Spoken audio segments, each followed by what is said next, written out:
शहादा नगरपालिकेच्या सर्वसामान्य सभेत लोकशाहीचा गळा आवळला, पत्रकारांना प्रवेश नाकारला। शहादा नगरपालिकेची विशेष सर्वसाधारण सभा आज प्रचंड गोंधळात पार पडली।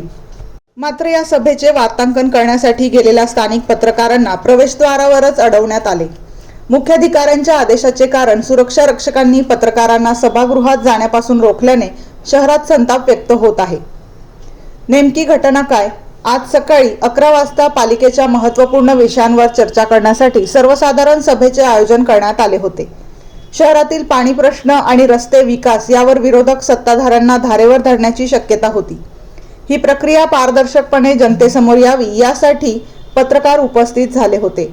मात्र सभा सुरू होण्यापूर्वीच सभागृहाचे दरवाजे बंद करण्यात आले आणि वरून आदेश आहेत असे सांगत प्रसारमाध्यमांच्या प्रतिनिधींना बाहेरच थांबवण्यात आले। प्रशासनाचा लपवाछपवीचा प्रयत्न। शहादा नगरपालिकेच्या कारभारात पारदर्शकता असणे आवश्यक असताना पत्रकारांना रोखून प्रशासन नेमके काय लपवू पाहत आहे असा सवाल आता उपस्थित केला जात आहे।